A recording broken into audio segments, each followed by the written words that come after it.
آپ نے بھی فالو کیا اس پورے پیناما کیس کو, جے آئی ٹی پروسیڈنگ کو. سر قصور کیا ہے نواز شریف صاحب کا؟ پتا پتا بوٹا بوٹا حال ہمارا جانے ہے, جانے نہ جانے گل ہی نہ جانے باغ تو سارا جانے ہے.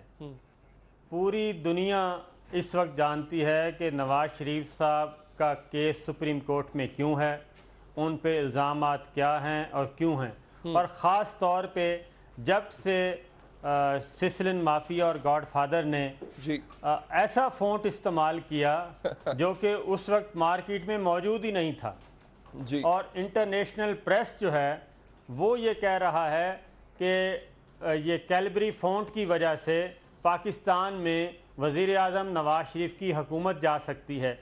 تو یہ چیز جو آپ نے اپنے بیانیے میں شروع میں کہی, بات وہی ہے کہ یہ باہر بہت بولتے ہیں, سپریم کورٹ کے سامنے نہیں بولتے, جے آئی ٹی کے سامنے نہیں بولتے. سپریم کورٹ نومبر سے ان سے منی ٹریل مانگ رہی ہے, ثبوت مانگ رہی ہے, لیکن یہ نہیں دے رہے.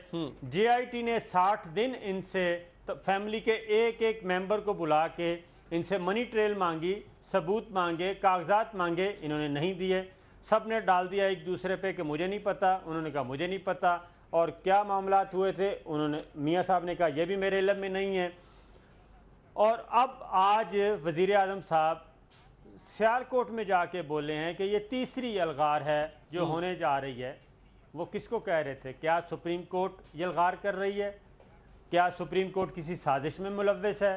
کیا سپریم کورٹ نے یہ کیس کسی کے کہنے پہ ٹیک اپ کیا ہے؟ کیا پاناما جو ہے وہ بھی اس سازش کا حصہ تھا؟ یو اے کی گورنمنٹ نے جو ڈاکومنٹس دیے جے آئی ٹی کو وہ بھی اس کا حصہ تھے.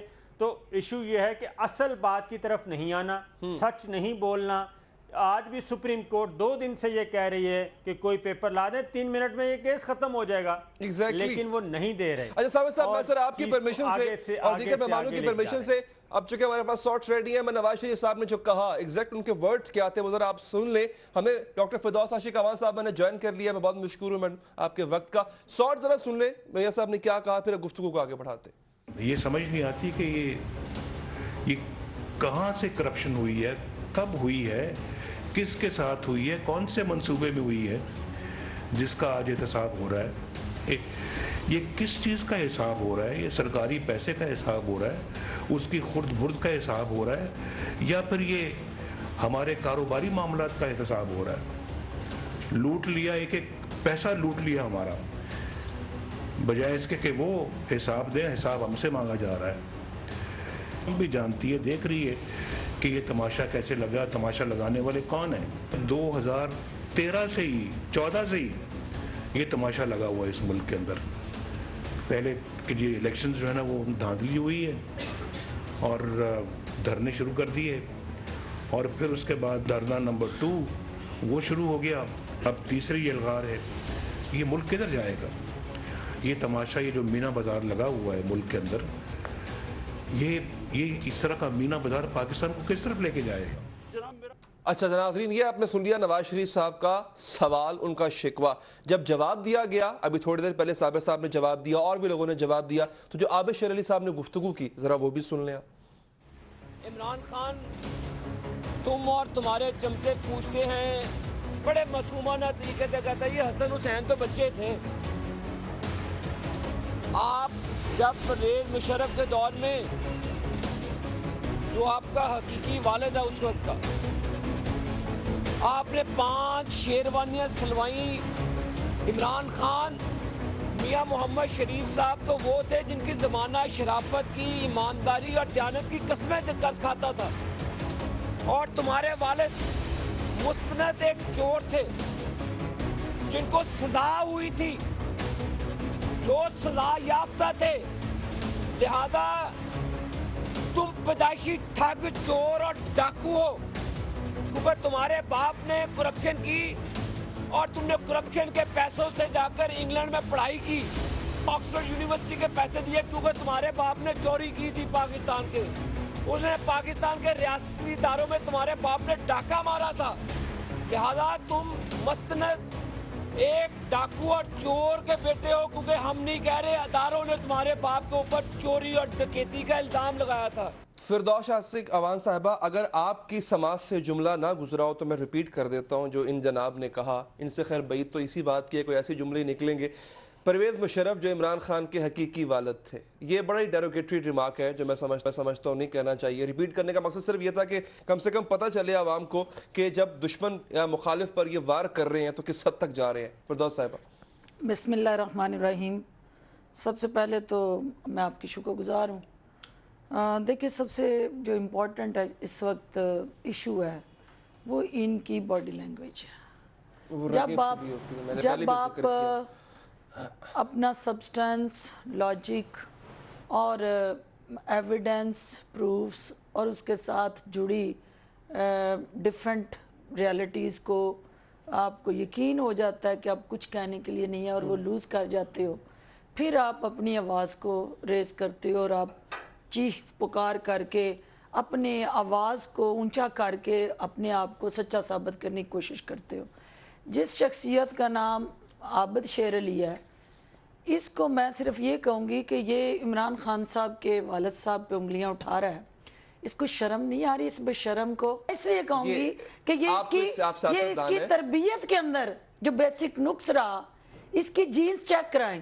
اس کو جینیٹک ایرر ہے کوئی، اور یہ جینیٹک ایرر ہے. نہ اس کو ماں بہن کی تمیز ہے، نہ اس کو بڑے چھوٹے کی تمیز ہے، نہ اس کے پاس کوئی سوشل ویلیوز کا کوئی بھرم ہے، نہ کوئی ایتھیکل اور مورل ویلیوز اس کے راستے کی کوئی رکاوٹ ہے. یہ وہ مادر پیدر آزاد، یہ کس معاشرے میں رہ رہا ہے جس کے اندر زبان جو ہے اس کے منہ کے اندر بے لگام زبان ہے جس کو جس طرح مرضی چلا دے. اس کی روایت عمران خان نے ڈالی کنٹینر پہ کھڑے ہو. نہیں، عمران خان نے کسی کی ماں بہن کو، کسی کی ذات پہ، کسی کے باپ کو کبھی چیلنج نہیں کیا، اور یہ اپنے جینز کو چیلنج کر رہا ہے. خود یہ اس طرح کے کنڈکٹ کر کے یہ کہہ رہا ہے کہ میرا ڈی این اے ٹیسٹ کرائیں کہ یہ کہیں نہ کہیں فالٹ ہے. اور اس فالٹ کا میں بینگ اے ڈاکٹر، نہیں غصہ نہیں ہے، اس کی زبان درازی ہے اور یہ مسلسل مختلف قیادتوں کے اوپر انگلیاں اٹھا رہا ہے. اس کو کوئی نہیں پوچھنے والا یہ کس قسم کی زبان ہے. جی آپ اپنا ڈیفینس کرو، آپ آرگومنٹ سے کرو، آپ اپنے ڈیفینس میں کوئی لاجک لے کے آؤ. آپ ذاتی گفتگو پہ جاتے ہو اور آپ ذاتیات کو لے کے آتے ہو. پہلی بات. دوسری بات یہ ہے کہ جس موصوف کی آپ نے الف لیلہ کی داستان چلائی سیالکوٹ سے، میں سیالکوٹ سے آ رہی ہوں اور میں سیالکوٹ سے وہاں جہاں پاکستان کا دوسرے نمبر کا شہر ٹیکس پیئر اور ایکسپورٹ میں، آج اس شہر کے اس نان پولیٹیکل ادارے کو بھی میاں صاحب نے سیاست زدہ کیا ہے اور وہاں بیٹھ کے بھی انہوں نے اپنی سیاسی پوائنٹ سکورنگ سے باز نہیں آئے. چلیں اس پر تھوڑا سا مزہ آؤں گا، وقت ہے تو باقی شرکاء کو بھی شامل گفتگو کر لیں، تھوڑا آگے بڑھیں گے. میں آج کی جے آر ٹی پروسیڈنگ پر بھی آؤں گا. اس سے پہلے ناز صاحبہ شکریہ آپ کے وقت کا. جو ڈیروگیٹری ریمارکس عمران خان صاحب کے بارے میں عابد شیر علی صاحب نے کہے، کنڈیم کریں گی آپ ان کو؟ آیا آپ سمجھتی ہیں بینگ ان اپوزیشن ٹھیک کہا انہوں نے؟ دیکھیں، میں سمجھتی ہوں بلو دا بیلٹ بات کرنا یہ سیاست میں اچھی نشانی نہیں ہے. چاہے کوئی بھی کسی کے لیے کرے یہ بات، اس طرح کی لینگویج سے جو ہے گریز کرنا چاہیے، بیکاز معاشرے میں برائی پیدا ہو رہی ہے. جہاں جہاں یہ زبان استعمال ہوتی ہے، پھر نیچے جو ورکر ہیں وہ بھی اسی لینگویج میں، اسی ٹون میں ریاکٹ کرنا سٹارٹ کرتے ہیں. تو یہ ہر پولیٹیکل پارٹی کے لیڈران کو، تمام لوگوں کو ضروری ہے کہ وہ اپنے الفاظ کا چناؤ بڑے احتیاط سے کریں، محتاط ہو کے کریں، کیونکہ لفظ جو نکل جائے منہ سے پھر وہ دوبارہ جو ہے وہ ریورس پہ تمام لوگوں کے اوپر، ہر پولیٹیکل پارٹی کے لوگ ہوں، چاہے وہ عابد شیر علی ہوں، چاہے کوئی بھی ایکس وائی زی ہوں. تو یہ ہے کہ اس سے معاشرے میں آپ دیکھ رہے ہیں سوشل میڈیا میں کیا ہو رہا ہے آج کل. ایک اگر کوئی اپنا ذاتی فیصلہ بھی لے لیتا ہے تو اس کے پیچھے رات بھر اس کو گالیاں پڑ رہی ہوتی ہیں. تو یہ جو رویہ ہے اس کو امپروو کرنا. Yes, I have been a victim of that, کیونکہ وہ جو ویڈیو ایک چلی تھی 2 دن پہلے، اس کے بعد رات بھر سوشل میڈیا پہ جس قسم کی لینگویج، جس قسم کے الفاظ جو کل تک مجھے عزت سے ماں بہن بیٹی کہتے تھے، آج سوشل میڈیا پہ اگر وہ ورکر مجھے اگر اس قسم کے کچھ چند لوگ ہیں. صرف ورکرز نے نہیں کہا، ناز صاحبہ نہیں، صرف ورکرز نے نہیں کہا. ایک ویڈیو عمران خان صاحب کی بھی ہے، وہ میں شو میں اپنے ناظرین کو دکھاؤں گا، آپ کو بھی دکھاؤں گا. فردوس صاحبہ یہاں پر بیٹھی ہیں، وہ بھی وٹنس کریں گے اس ویڈیو کو. ابھی ذرا وقت دیجئے، میں ذرا آج کی جے آر ٹی پروسیڈنگ اوپر آنا چاہتا ہوں. مظہر عباس صاحب, سر آپ کے پاس آتا ہوں میڈم, میں آپ کے پاس آتا ہوں. مظہر صاحب بڑی دیر سے میں ان کے پاس جا نہیں سکا, میرے سینئر ہیں, کرتا ہوں ان سے. مظہر صاحب, سر آج دو بڑی اہم چیزیں میں خواجہ حارث صاحب کے دلائل کے حوالے سے آپ سے پوچھوں گا. سر پہلی چیز تو انہوں نے دلائل اپنی شفٹ کی ہے. انہوں نے کہا جناب میاں شریف صاحب ہیڈ آف فیملی تھے, ان کا ڈیسیجن تھا, وہ کب کیسے جائیداد بانٹتے تھے کسی کو کچھ نہیں پتا. ایک بات. دوسری بات سر, ججز کی بڑی الارمنگ تھی ان کی آبزرویشنز ان کے لیے. انہوں نے کہا کہ آپ نے ابھی تک یہ چلو ہم مان لیتے ہیں کہ میاں نواز شریف کی جائیدادیں نہیں ہیں, لیکن یہ بھی تو آپ پروف نہیں کر سکے کسی ڈاکومنٹ کے ذریعے کہ حسین نواز اون کرتے ہیں ان جائیدادوں کو, ان فلیٹس کو. مظہر صاحب.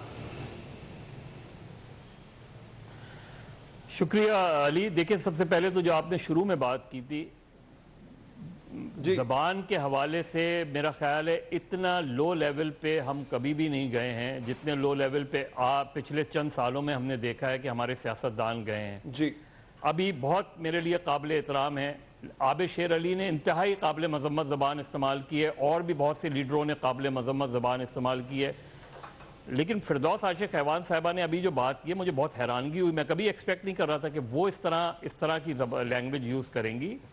نارملی میں نے ان کو بہت ہی میں نے بھی اسی لیے ان سے اس حوالے سے اپنا احتجاج ریکارڈ کرایا تھا.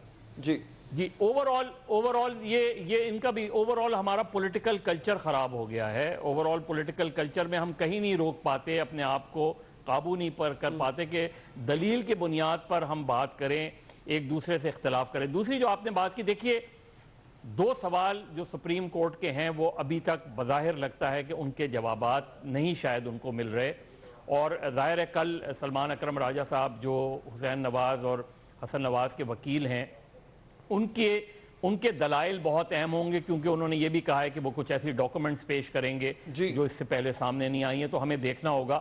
لیکن جو دو سوال ہیں وہ ابھی تک غالباً سپریم کورٹ کو ان کے جواب کی تلاش ہے, اور یہی ہم نے آبزرویشنز میں بھی دیکھا. ایک جو فلیٹس کی جو لنڈن کے فلیٹس ہیں ان کا اصل مالک کون ہے, اس کی ملکیت جاننا چاہ رہے ہیں, اور دوسرا منی ٹریل ان کو نہیں مل پا رہی. تو یہ دو چیزیں جو ہیں بظاہر یہ لگ رہا ہے کہ شاید ابھی تک ان کو یہ جوابات نہیں مل رہے, اور اگر یہ جوابات نہیں ملیں گے تو اس کی شاید جو بنیاد پہ جو چیزیں آگے بڑھیں گی وہ اسی کے بنیاد پہ. لیکن یہ سب انٹر لنکڈ ہیں. کل جب سلمان اکرم راجہ صاحب کے جو دلائل ہیں وہ شروع ہوں گے اور پھر ختم ہوں گے, اس کے بعد یہ ساری چیزیں جب ہم اکٹھا کریں گے تو پھر میرا خیال ہے سپریم کورٹ کل یا پرسوں میں یا فیصلہ محفوظ کرتی ہے یا مزید چیزیں ہوتی ہیں. اب دلائل جو ہے پرانے تو مدر صاحب سوالات کے جوابات آج نئے دلائل میں کوئی چیز نئی باقی رہی نہیں ہے, سبسٹنس باقی رہا نہیں. سر مجھے وقفے پہ جانا ہے, وقفے کے بعد جب ناظرین واپس آئیں گے تبھی ہمارے ساتھ موجود ہوں گے, اور انہوں نے خود چکے یہ چیزیں وٹنس کی ہیں.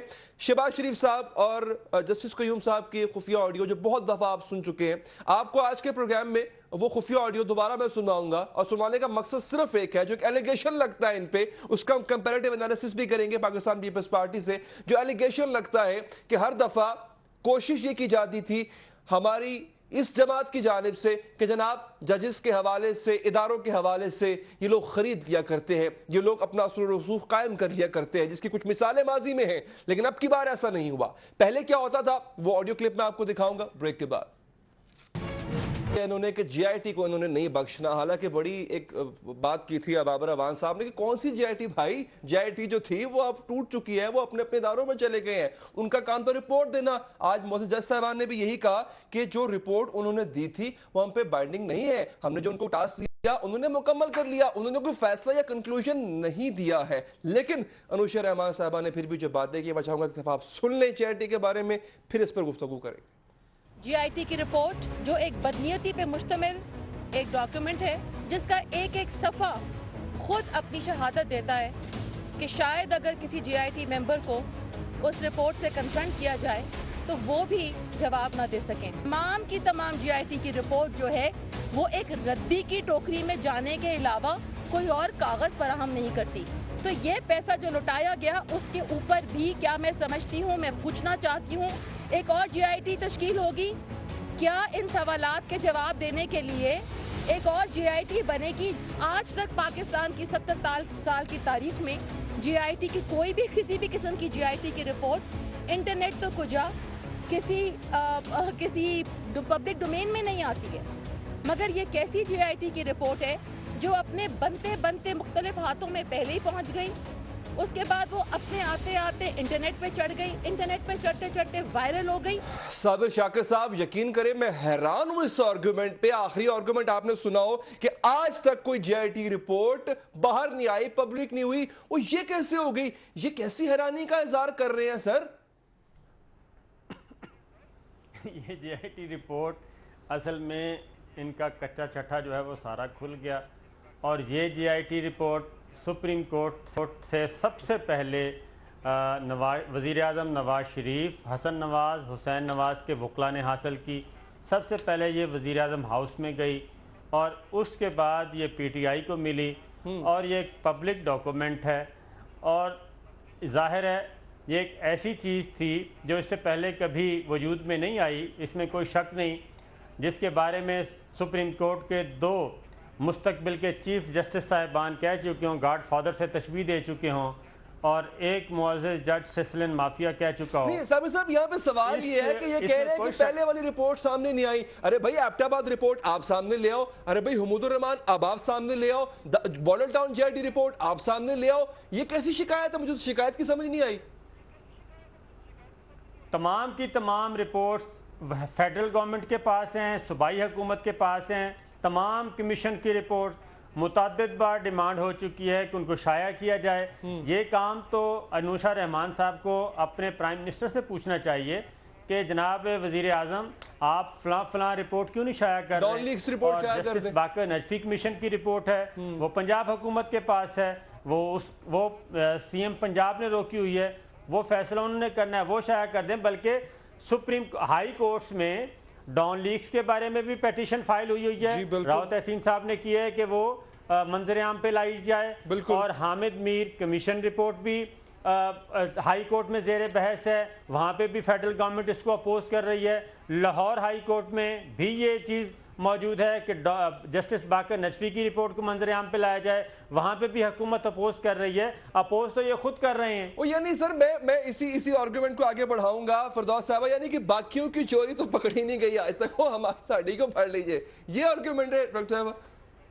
دیکھیں یہ اس وقت جو تصادم کی مائنڈ سیٹ اور باڈی لینگویج اور ان کا کنڈکٹ اور بیہیویئر, کس سے تصادم کرنا ہے؟ ججز سے تصادم کرنا ہے؟ سپریم کورٹ سے تصادم کرنا ہے؟ یہ اپنے آپ سے, اپنے ضمیر سے لڑ رہے ہیں, کیونکہ ان کے ضمیر کی عدالت بھی ہوتی ہے نا. تو جب یہ ضمیر کی عدالت میں جھانکتے ہیں تو وہاں یہ مجرم اپنے آپ کو ٹھہراتے ہیں, اور یہ نظر آتا ہے اپنے گریبان میں جھانکنے کے بعد کہ ہم نے اس قوم کے ساتھ کیا کیا اور کتنا گنونا مذاق کیا, اور ہم ایکسپوز ہو گئے. اب جب وہ اپنا حقیقی چہرہ آئینے میں انہیں نظر آتا ہے تو پھر وہ فرسٹریشن میں سسٹم کو بولڈوز کرنا چاہتے ہیں. وہ چاہتے ہیں کہ وہ خودکش حملے جو وہ جے آئی ٹی پہ کر رہے ہیں, وہ خودکش حملے جو وہ چاہتے ہیں کہ سسٹم پہ کریں, وہ اس وقت نہ کھیڈیں گے نہ کھیڈن دیں گے. وہ پنجابی کی کہاوت ہے نا کہ اگر میاں صاحب نے بدقسمتی سے اپنی ذات کو ہی جمہوریت کا نام دے دیا ہوا ہے, اپنی ذات کو ہی پاکستان کی ترقی اور خوشحالی سے تعبیر کر دیا ہوا ہے, اور اپنے شریف خاندان کی جو بڑھتی ہوئی خوشحالی ہے, جو ملٹی بلینر طالب علمی سے ان کے بچے اثاثے کے ہولڈر ہوتے ہوئے پوری دنیا میں ایکسپوز ہو گئے, تو وہ ان کو وہ تمام چیزیں, وہ ڈرونے خواب جو ہیں ڈڈیالہ جیل کی یاد جو تڑپا اور ستا رہی ہے, اس فرسٹریشن میں وہ اس قسم کی لینگویج استعمال کر رہے ہیں. وہ کہتے ہیں کہ اگر نواز شریف گھر گیا تو عمران خان بھی گھر جائے گا. دیکھیں ہمیں اس چیز سے قطع نظر کہ کون گھر جائے گا اور کون اڈیالہ جائے گا. بات یہ ہے کہ کیا اس وقت جو آرگومنٹ سپریم کورٹ میں چل رہی ہے, یہ جتنے مسل ٹیسٹ آ کے میڈیا کے اندر عدالت لگا کے یا اپوزیشن کو پنچنگ کر کے تو وہ ساری طاقت اور توانائیاں صرف کرتے ہیں, وہ ساری طاقت اور توانائیاں سپریم کورٹ میں ثبوت فراہم کرنے پہ کیوں نہیں لگاتے؟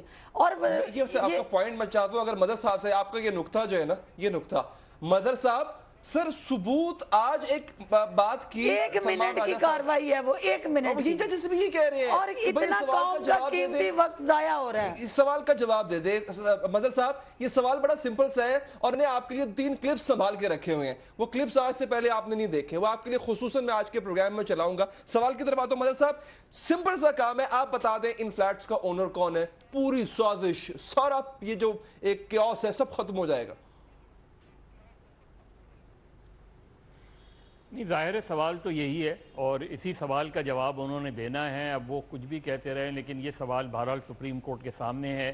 دیکھیے جے آئی ٹی پر تنقید کرنا کوئی غلط بات نہیں ہے. ایک پارٹی ہے جو افیکٹی ہے وہ تنقید کر رہی ہے, اس کو تنقید وہ عدالت میں بھی وہی تنقید کرے سر, اس کے کنٹینٹ پہ جو باہر تنقید کرتے ہیں وہی کنٹینٹ عدالت میں چیلنج کرے, وہ کیوں نہیں کرتے سر؟ اس کے کمپوزیشن یا سبسٹینس یا اس پہ کوئی اعتراض نہیں. میں بات کہہ رہا ہوں. دیکھیے جے آئی ٹی پر تنقید کرنا, جے آئی ٹی کے ممبران کے حوالے سے سوال اٹھانا, وہ بالکل اٹھا سکتے ہیں. سوال یہ ہے کہ جو سوال ہے اس کا جواب دے دیں. اصل مسئلہ یہاں آتا ہے. آپ سوالات کے جوابات دیے جاتے ہیں, سوالات پہ سوالات نہیں کیے جاتے. تو اصل چیز جو پرابلم ہے وہ یہ ہے کہ آپ نے سوالات کے جواب دینے ہیں اور ان سوالات کے جواب سے آپ کو مجھے مطمئن نہیں کرنا, یہاں بیٹھے ہوئے جو لوگ ہیں ہمارے معزز ممبران ان کو مطمئن نہیں کرنا, ایون لوگوں کو مطمئن کرنے کی ضرورت نہیں ہے. آپ نے سب سے پہلے سپریم کورٹ کو مطمئن کرنا ہے. اگر سپریم کورٹ مطمئن ہو جاتی ہے تو پھر میرے اور آپ کی آبزرویشن میٹر نہیں کرتی. اصل میٹر کرتی ہے جو عدالت عظمیٰ ہے جس کے سامنے یہ مقدمہ ہے, اس کے سامنے آپ جو ہے وہ پیش ہو رہے ہیں, آپ کے وکلا پیش ہو رہے ہیں. ان وکلا نے ان معزز جج صاحبان کو مطمئن کرنا ہے, وہ ہے اصل سوال. اور بظاہر ابھی تک یہ لگتا ہے, ہو سکتا ہے کہ ظاہر ہے ہمیں آبزرویشن اور ریمارکس کی بنیاد پہ کنکلوژن ڈرا نہیں کر سکتے. وہ بالکل نہیں کر رہے سر, کوئی بھی فیصلہ آ سکتا ہے. ایک جے آئی ٹی اس کی رپورٹ اس وقت عدالت میں موجود ہے اور یہ کہہ رہے ہیں کہ اس جے آئی ٹی پر ایک جے آئی ٹی بھی بن سکتی ہے. انوشا رحمان صاحبہ کا اپنا, یہ ابھی انہوں نے کہا, آپ نے سنا بھی ہوگا, تو یہ جے آئی ٹی کو ایسے دھمکا رہے ہیں. لیکن اس میں علی میری صاحب سے ایک گزارش ہے کہ اعتراضات کرنا ان کا حق ہے, لیکن وہ اعتراضات میڈیا میں ہو رہے ہیں نا, وہ اعتراضات جو آئینی فورم میں وہاں نہیں ہو رہے. آپ بھی تو میڈیا پہ اعتراض کرتے تھے نا جب جے آئی ٹی بنی تھی نئی وہ پرابلم تو مجھے بتا دیں ڈاکٹر صاحبہ, وہ پرابلم تو میرا خیال ہے سب طرف ہے. ڈاکٹر صاحب وہ پرابلم تو سب جگہ ہے, لیکن مظہر صاحب ہم نے اس کو ایکسپٹ کیا. عدالت کے باہر عدالت لگتی ہے, اب نہ سپریم عدالت سے باہر عدالت اس لیے لگ رہی تھی. ہمارا اعتراض یہ تھا کہ پرائم منسٹر جو کہ ایک سٹنگ پرائم منسٹر ہے, ان کے نیچے یہ سارے ادارے آتے ہیں. جی آئی ٹی ہمیں یہ تھا کہ پرائم منسٹر کے استعفیٰ دیے بغیر یہ جے آئی ٹی غیر موثر. آج کی کریں, میں پچھلے چند سالوں کی بات کر رہا ہوں, یہ آپ کر رہے ہیں جب سے اس دھاندلی کا ایشو جب عدالت میں لے کے گئے تب بھی آپ. میں تو یہ کہہ رہا ہوں کہ کورٹ کا جو ڈیکورم ہے وہ نہیں مینٹین وہ ہر فورم پہ ہر جماعت کے رہتے ہیں, لیکن اس کو کمیونیکیٹ اور ڈیبیٹ کرنے کا جو طرز بیان اختیار کیا نون لیگ نے, اس پہ ہمیں اعتراض ہے. اگر پروڈیوسر صاحب ہمارے پاس وقت ہے تو میں نے جو ناظرین سے وعدہ کیا تھا کہ ججز کے ساتھ کیا معاملات رکھے ہیں نون لیگ نے ماضی میں, میں وہ چلا کے پھر میں وہ ناز صاحبہ کے پاس جاؤں گا, ان سے ان کا ویو بھی لوں گا. ذرا سن لیں ناظرین شہباز شریف صاحب کا یہ آڈیو کلپ, کس طرح سے ججز کے ساتھ ان کے معاملات طے ہو جاتے تھے جو کہ اب کی بار نہیں ہوئے, بدقسمتی ہے ان کی. ذرا سن لیں آپ. بات کریں گے.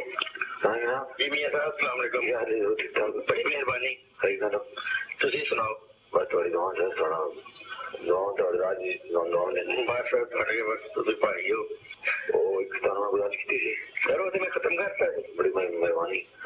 دوسرا ضرور معاملہ ہے. اچھا مینو انہوں نے کیا جی بڑے بھائی صاحب کی مہربانی کر کے اور دھیان کرنا چاہتے تھا. کیا کیا رہی سر میں نے. اچھا انہوں کی ہوا جی وہ تھوڑا کوئی اپنا کیس ہی تھا جی کا. ہاں سرور کا خیال کرنا ہے کوئی بس کرتا میاں صاحب نے کیا خیال ختم ہوگا. بڑی مہربانی, تھینک یو. چودھری سرور دا خیال کرنا ہے, دھیان کرنا. جسٹس قیوم کہتے ہیں دھیان کرتا. جی اس دفعہ ناز صاحب میرے خیال ہے دھیان کرنے والا کوئی تھا نہیں, اور لوگوں کا دھیان جو ہے وہ ایون فیلڈ فلیٹس پہ تھا, تو پھر ان کے بھی دھیان میں نہیں رہا کہ ہم پھنس سکتے ہیں.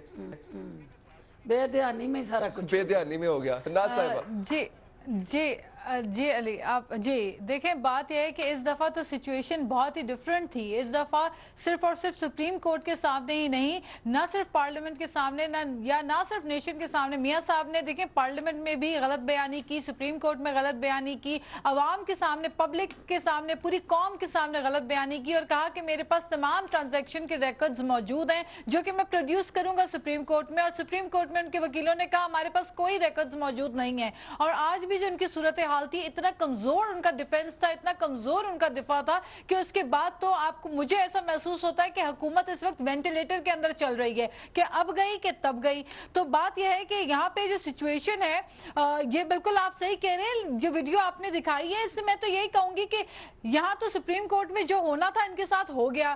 اب جے آئی ٹی میں جو روزانہ ایک ایک کر کے فردن جا کے سب نے جو اپنے شواہد پیش کی ہیں اس پہ تو مریم اورنگزیب نے خود کچھ دن پہلے کہا کہ ویڈیو شائع کر دی جائے اور پبلک کر دی جائے, کیونکہ جے آئی ٹی میں ویڈیو نہیں بنتی, اگر بنی تو پبلک کر دی جائے. ہم تو کہتے ہیں اب کیوں خوف آ رہا ہے ان کو, اب وہ بلیک میلنگ رویہ ان کا کیوں ہے کہ جی ہم نے اگر چوری کی تو فلانے نے بھی کی, عدالت آزاد ہے, جے آئی ٹی اپنا کام کر چکی ہے, کس کو بلیک میل کر رہے ہیں؟ یہ سمجھ نہیں آتی ہے بلیک میلنگ کا رویہ کس کے لیے. مجھے ایک وقفہ لینے دیں ناز صاحبہ, میں وقفہ لے لوں. اور وقفے کے چودھری شجاعت بڑے سیزن پولیٹیشین ہیں, بڑے انہوں نے اتار چڑھاؤ دیکھے اپنی سیاست میں. انہوں نے نواز شریف صاحب اور عدالت کے رشتے کو کس طرح بیان کیا ہے, میں آپ کو وہ سناؤں گا, اور وہ ونڈیکیٹ کرتا ہے, تائید کرتا ہے پہلے والے کلپ جو میں نے آپ کو دکھایا اس کی. اس کے ساتھ ساتھ حامد میر صاحب کو ماضی میں نواز شریف نے کیا کہا تھا اسی سلسلے کے حوالے سے, وہ بھی آپ کو دکھاؤں گا بریک کے بعد.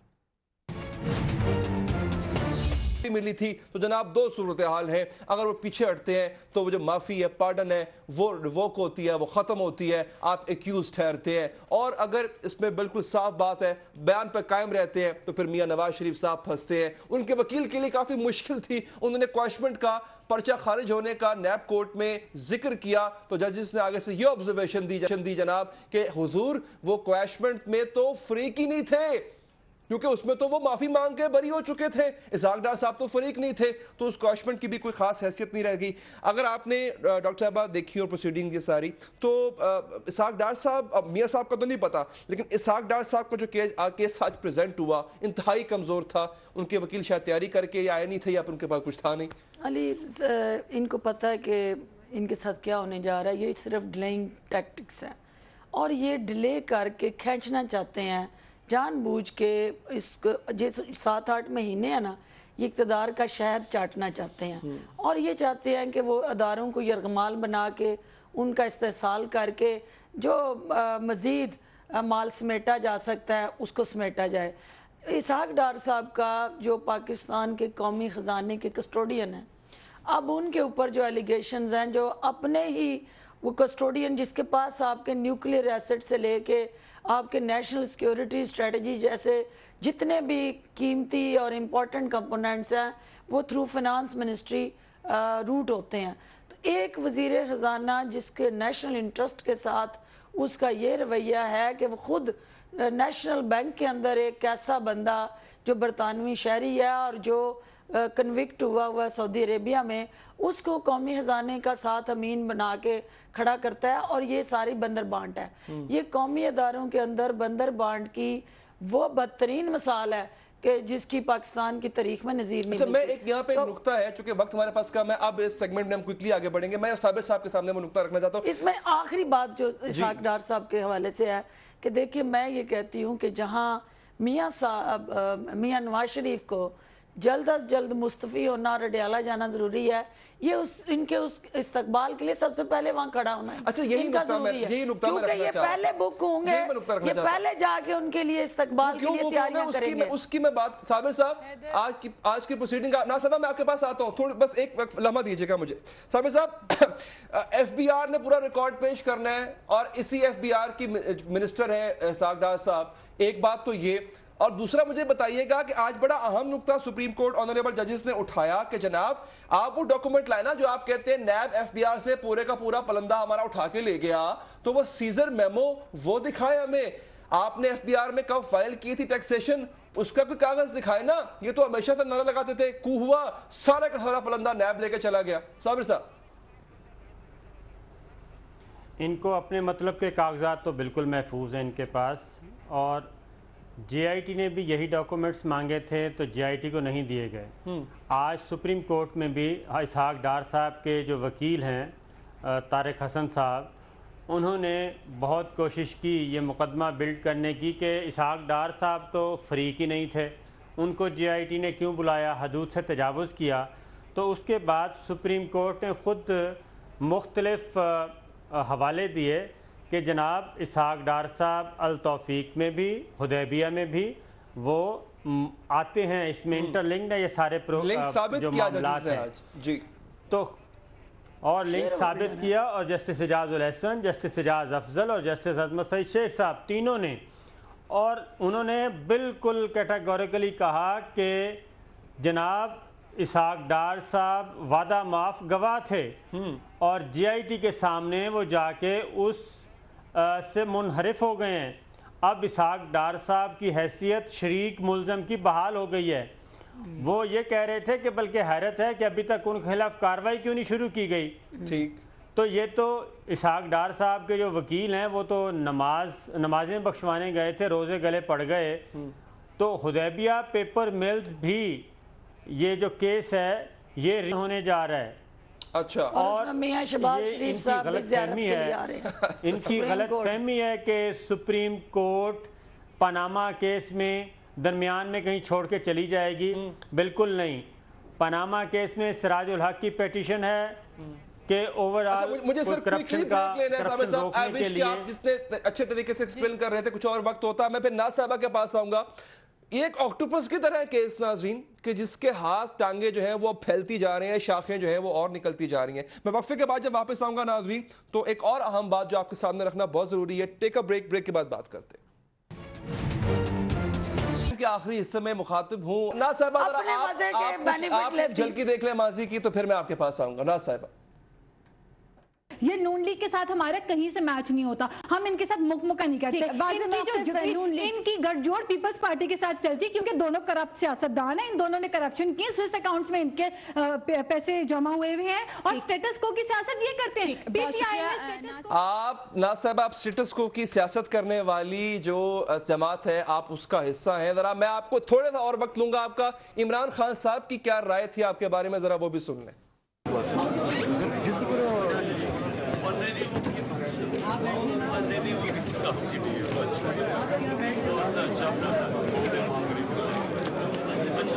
جی وہ کسی کام کی نہیں, اچھا ہوا وہ چلی گئی. یہ رائے تھی عمران خان صاحب کی آپ کے بارے میں. ناز صاحبہ,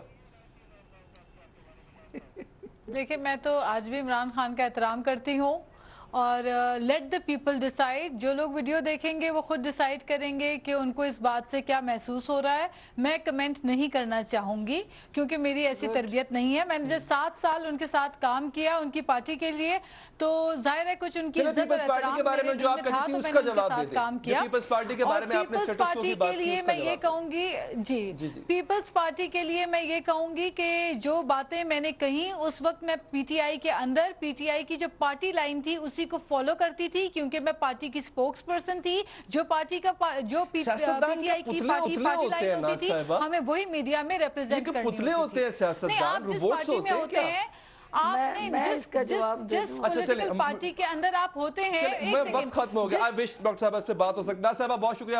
ریلی سوری سر, آپ کا بھی بہت بہت شکریہ, آپ نے وقت نکالا. ناظرین دیجیے اجازت, اللہ نے کے بعد.